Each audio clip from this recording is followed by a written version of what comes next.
Assalamualaikum warahmatullahi wabarakatuh. Alhamdulillahirabbil alamin.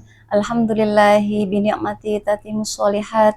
Asyhadu an la ilaha illallah wa asyhadu anna Muhammadar Rasulullah. Allahumma shalli ala sayyidina Muhammadin wa ala alihi wa sahbihi wa sallim. Bismillahirrahmanirrahim. Alhamdulillah. Dalam kesempatan kali ini saya ingin sekali berbagi dengan kawan-kawan semua tentang salah satu modul yang telah dibagikan oleh gurunda kita Coach Sony Abikim dalam modul 11 yang berjudul Stop Worrying and Start Living. Di dalam modul ini beliau mengajarkan kita apa saja rahasia untuk kita bisa berhenti dari rasa khawatir yang kerap kali muncul di dalam pikiran kita. Baiklah kawan-kawan, saya akan memulai sharing kita kali ini dengan pertanyaan yang pertama ya. Sebenarnya ada nggak sih di dunia ini orang yang nggak pernah merasa khawatir? Ada nggak di antara teman-teman yang benar-benar flat, nggak pernah khawatir sama sekali? Nggak pernah kan? Ya, karena sebenarnya di dunia ini nggak ada sama sekali yang tidak pernah merasa khawatir.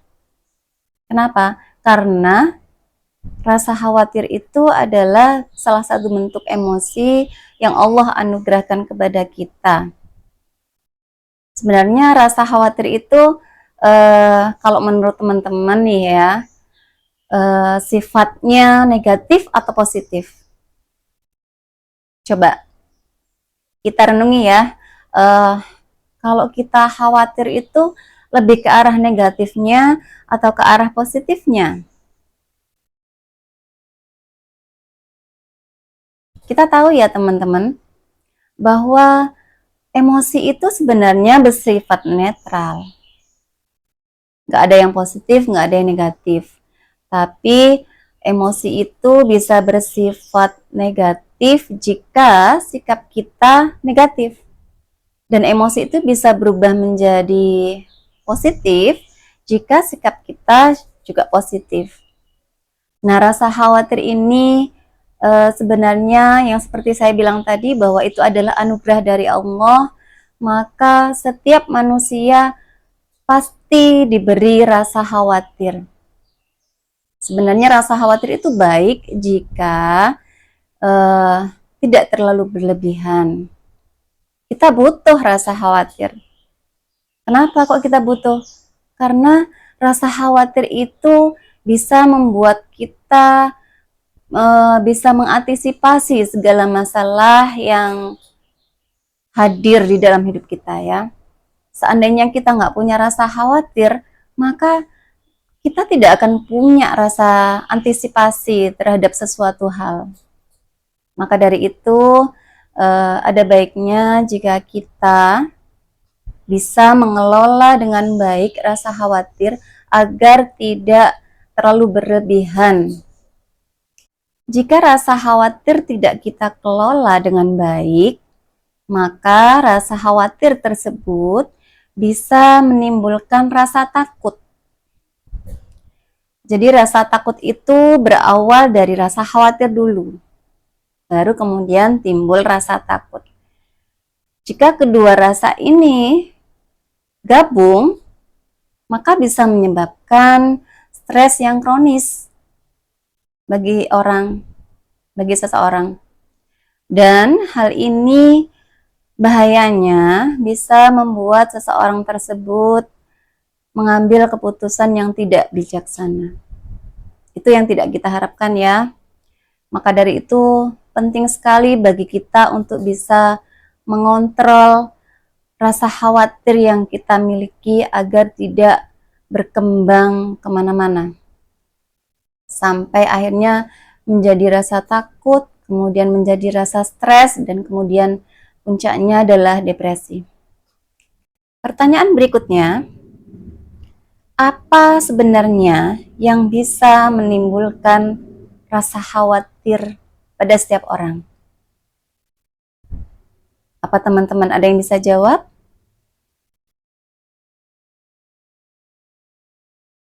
Baiklah, saya akan menjelaskan bahwa sebenarnya unsur pembentuk rasa khawatir pada manusia itu ada dua sebenarnya.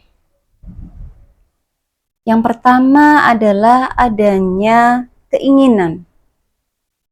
Dan yang kedua, adanya ketidakpastian. Terutama jika keinginan dan ketidakpastian itu tinggi, maka itu bisa menimbulkan kecemasan yang tinggi pula. Contoh, seorang siswa, dia sudah lulus SMA. Kemudian dia pengen banget bisa masuk di sebuah universitas ternama yang favorit. Ya. Kemudian dia mencoba untuk mendaftar dan juga menjalankan tes-tesnya.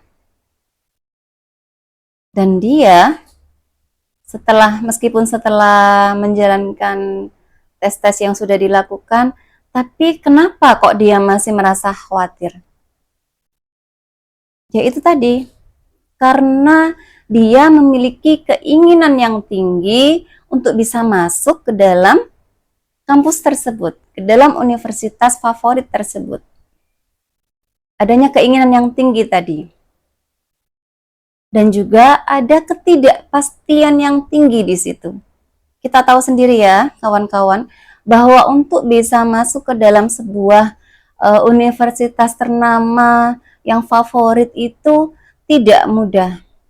Banyak sekali persaingan di sana. Tesnya juga tidak mudah. Nah, anak lulusan SMA ini yang kepingin masuk ke dalam universitas tersebut, dia memiliki keinginan yang kuat untuk bisa masuk, tapi ada ketidakpastian di sana bahwa dia bisa masuk atau tidak.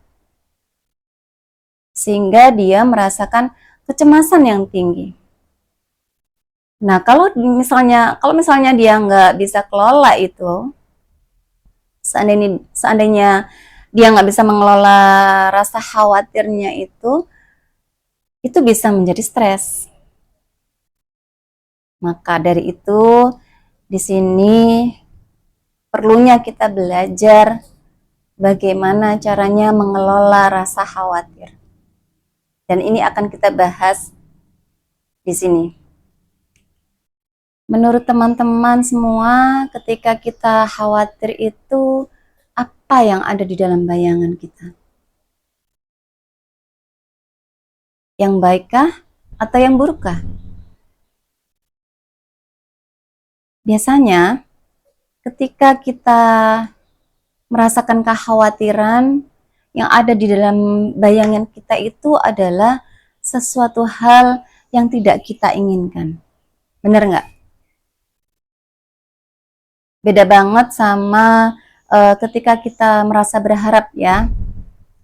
Ketika kita berharap, yang ada di bayangan kita itu adalah sesuatu yang kita inginkan.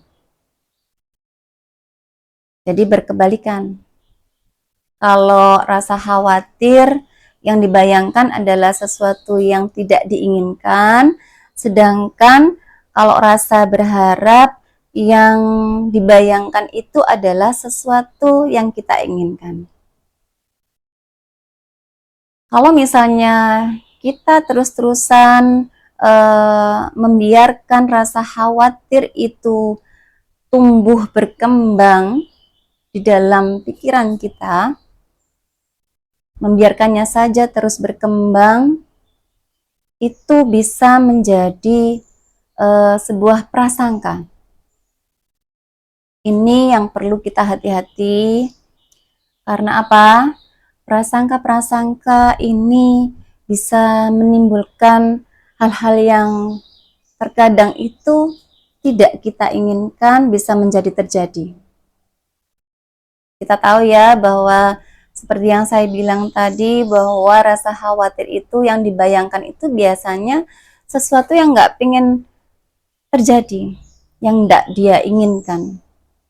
Tapi kalau itu terus dia pikirkan sampai akhirnya menjadi prasangka, ini yang bahaya. Kita ingat sebuah hadis qudsi di mana Allah berfirman, "Aku adalah sesuai prasangka hambaku." Maka kita perlu hati-hati kawan-kawan. Berhati-hatilah dengan prasangkamu. Jika kamu terlalu memenuhi pikiranmu dengan prasangka-prasangka yang tidak baik, maka berhati-hatilah. Ya. Maka sebaiknya kita harus bisa mengganti semua prasangka buruk itu dengan prasangka yang baik. Baik, kawan-kawan, sekarang kita masuk ke pertanyaan berikutnya ya. Menurut kawan-kawan, apa yang paling membuat seseorang itu cemas, khawatir, dan takut?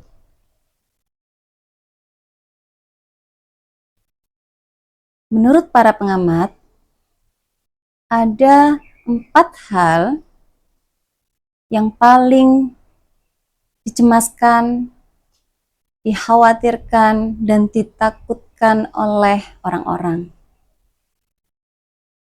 Yang pertama adalah takut menghadapi kehidupan. Yang kedua, takut menghadapi kehilangan. Yang ketiga, takut menghadapi perubahan. Dan yang keempat, takut menghadapi kematian. Keempat hal ini adalah bentuk kecemasan dan kekhawatiran terhadap dunia. Sebenarnya rasa khawatir itu baik jika yang kita cemaskan, yang kita khawatirkan itu adalah urusan akhirat. Tapi jika yang kita khawatirkan adalah urusan dunia, maka itu adalah sesuatu hal yang perlu kita evaluasi kembali. Ya. Menurut salah satu sahabat Rasulullah Shallallahu Alaihi Wasallam yang bernama Utsman bin Affan, beliau berkata bahwa kecemasan dalam urusan dunia itu adalah tanda gelapnya hati. Sedangkan kecemasan dalam urusan akhirat adalah merupakan cahaya bagi hati. Bahkan Rasulullah Shallallahu Alaihi Wasallam mengatakan bahwa lemahnya umat Muslim itu karena sebuah penyakit yang bernama al-wahan. Al-wahan ini adalah cinta dunia dan takut mati. Meskipun jumlah umat Muslim itu banyak, tapi mereka lemah karena penyakit ini. Dan menurut beliau, penyakit ini adalah penyakit kronis yang banyak dialami di kalangan umat. Lalu bagaimana cara kita mengatasi kecemasan yang ada, yang kita hadapi? Ada 2 hal yang bisa menjadi obat penawar bagi rasa cemas. Yang pertama adalah belief, yang kedua adalah surrender. Belief itu iman, sedangkan surrender itu adalah berserah. 2 hal ini gandengan, nggak bisa dipisahin. Jadi ketika kita sudah mengimani sesuatu, maka kita pasti bisa berserah. Contohnya, saya ingin menitipkan anak, ya. Kalau misalnya saya belum percaya sama seseorang yang akan saya titipi, maka saya tidak akan bisa tenang menitipkan anak saya. Jadi saya harus percaya dulu sama orang tersebut, baru saya benar-benar bisa menyerahkan anak saya kepadanya. Itu contoh yang paling sederhana ya.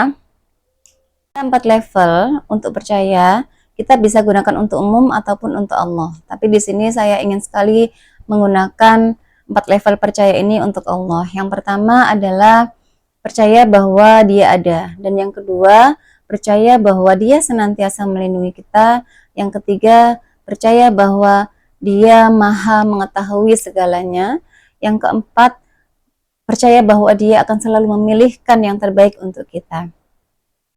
Dan jika kita sudah memiliki rasa percaya seperti ini, percaya secara sepenuhnya, maka apalagi yang perlu kita cemaskan?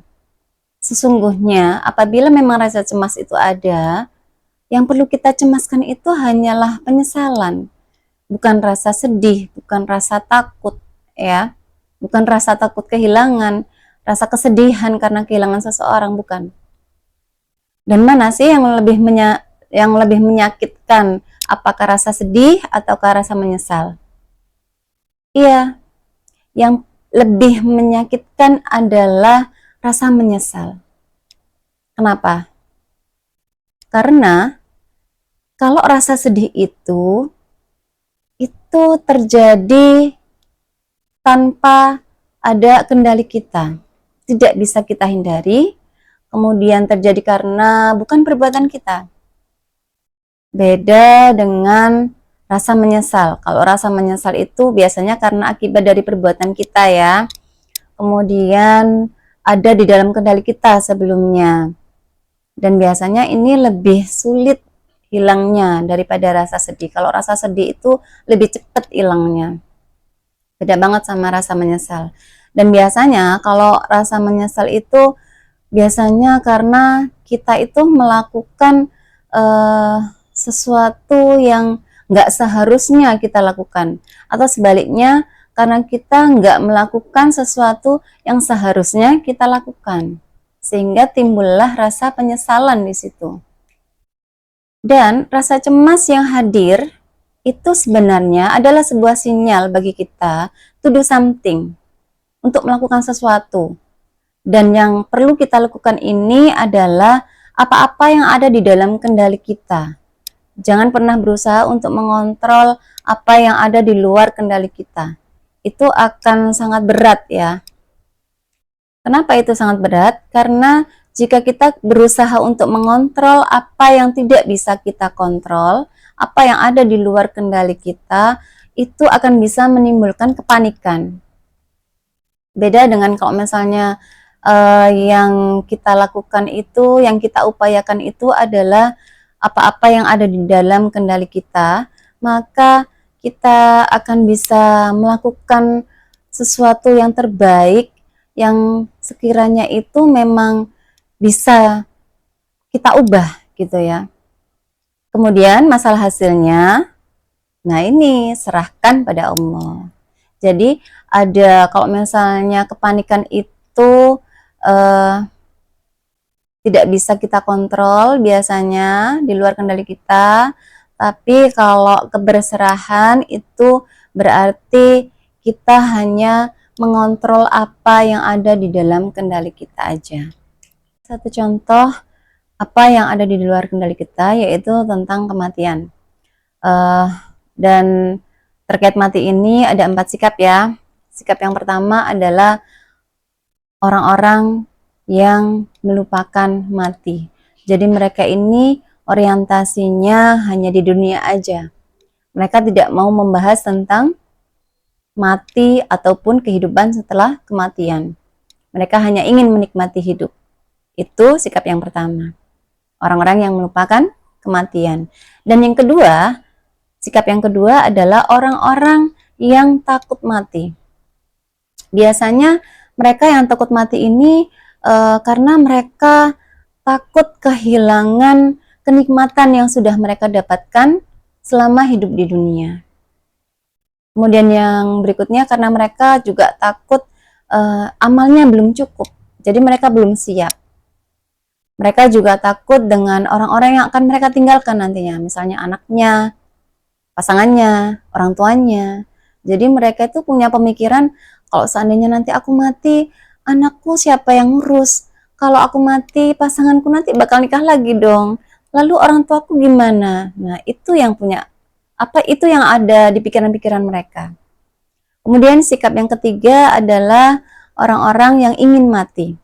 Biasanya mereka ini adalah orang-orang yang merasa hidupnya di dunia itu paling menderita. sehingga mereka ingin cepat-cepat mati. Bahkan tidak jarang ada terbesit keinginan dalam diri mereka, dalam pikiran mereka untuk mengakhiri hidup mereka sendiri, seperti bunuh diri dan sebagainya ya.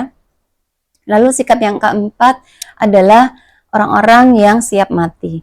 Orang-orang yang siap mati ini adalah orang-orang yang beriman yang biasanya ketika selama di dunia itu mereka sudah melakukan amal yang baik, yang mereka merasa insya Allah dia itu sudah benar-benar siap karena sudah melakukan yang terbaik untuk akhiratnya.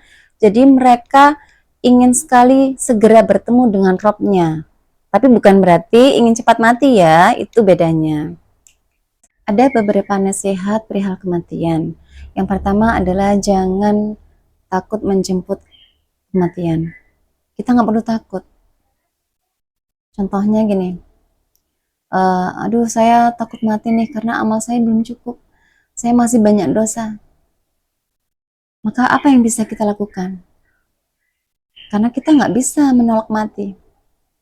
Yang bisa kita lakukan adalah jika kita merasa amal kita kurang, merasa amal kita masih belum cukup, yang kita lakukan adalah segera banyak-banyak bertaubat, lalu lakukan amal solih sebanyak yang bisa kita lakukan. Itu caranya. Contoh lagi, misalnya saya takut mati nih karena kalau misalnya saya mati nanti pasangan saya gimana, siapa yang jagain, anak-anak saya gimana, siapa yang ngasih makan, siapa yang jagain mereka. Biasanya itu kan yang di pikiran kita. Kita lupa bahwa ada Allah. Kita lupa bahwa Allah lah yang menjaga mereka, Allah lah yang ngasih rezeki. Jadi kenapa kita memusingkan itu? Kenapa kita harus khawatir dengan itu? Ya, itu contoh. Kemudian nasihat yang kedua adalah jangan terlalu sedih ketika ditinggal oleh orang-orang yang kita sayangi. Caranya gimana untuk mengatasi ini? Caranya adalah selama mereka masih hidup, do your best. Lakukan upaya terbaikmu yang bisa kamu lakukan untuk mereka. Kalau mereka meninggal nanti, ketika mereka sudah tidak ada, maka kita tidak akan merasa menyesal. Karena kita sudah mengupayakan memberikan yang terbaik untuk mereka. Contoh sederhananya gini. Misalnya saya takut kehilangan ibu saya. Karena ayah saya udah nggak ada. Jadi satu-satunya orang tua saya itu adalah ibu. Lalu apa yang bisa saya lakukan? Nah, selama beliau masih hidup ini, untuk bisa membahagiakan beliau, maka saya melakukan dengan cara sering-sering menelpon beliau, sering-sering menengok beliau, ngajak beliau jalan, kemudian mengabadikan momen-momen yang kami lewati bersama. Itu yang bisa kita upayakan. Sehingga ketika nanti Allah memanggil beliau, maka kita tidak akan lagi merasa menyesal. Itu nasihat yang kedua ya. Nasihat yang ketiga, hiduplah dengan cara tertentu yang membuat kita tidak akan merasa menyesal. Caranya gini, kita berdiri di depan kaca. Sambil berkaca, kita bertanya pada diri kita sendiri. Pertanyaannya seperti ini. Kalau hari ini adalah hari terakhir aku hidup, apakah aku akan tetap melakukan apa yang aku lakukan hari ini? Ucapkan itu pada diri kita sendiri. Ini namanya self coaching ya. Jadi di depan kaca ucapkan pertanyaan itu. jika hari ini adalah hari terakhir aku hidup, apakah aku akan tetap melakukan apa yang kulakukan hari ini? Jika jawabannya ya, maka selamat. Anda sudah melakukan hal yang terbaik. Tapi jika jawabannya no, tidak, maka Anda perlu evaluasi kembali hidup Anda. Segera ganti aktivitas Anda, cari aktivitas lain yang sekiranya itu Anda tidak akan menyesal ketika hari itu adalah hari terakhir hidup Anda. Itu caranya. Ya. Kita bisa coba itu. Anda juga harus coba. Ada satu latihan yang bisa kita lakukan untuk membantu kita mengatasi rasa cemas, yaitu dengan membuat tabel do and don'ts. Kita pertama-tama kita sadari dulu ya apa yang membuat kita cemas. Saya akan kasih contoh. Saya yang bikin cemas itu adalah ketika meninggal oleh ibu saya. Itu yang saya cemaskan. Karena beliau adalah satu-satunya orang tua yang masih ada. Kemudian di tabel do and don'ts, saya akan mengisi di tabel do-nya. Do itu lakukan ya, yang kita lakukan. Di tabel do saya akan mengisi saya akan lebih sering mengunjungi ibu saya. Saya akan lebih sering menelpon ibu saya. Saya akan lebih sering mengajak beliau jalan bareng. Saya juga akan selalu mengabadikan momen-momen kebersamaan kami. Itu yang bisa kita lakukan. Kemudian yang tidak bisa kita lakukan, yang di tabel don'ts, adalah sesuatu yang di luar kendali kita, yaitu ketika ibu kita meninggal. Itu isinya. Itu bisa kita coba. Kalau misalnya teman-teman sudah sering melakukan itu, mencoba berlatih membuat tabel seperti ini, ketika kita dilanda kecemasan, maka kita akan bisa hidup dengan penuh kesadaran. Itu adalah judul kita kali ini ya. Judul yang saya pakai yaitu Stop Worrying and Start Living. Berhenti cemas dan mulai hidup dengan penuh kesadaran. Itu yang bisa saya bagikan kepada teman-teman semua. Terima kasih atas waktu yang kalian luangkan untuk menonton video ini. Terima kasih banyak. Mohon maaf atas segala kekurangan saya. Wabillahi taufik wal hidayah. Assalamualaikum warahmatullahi wabarakatuh.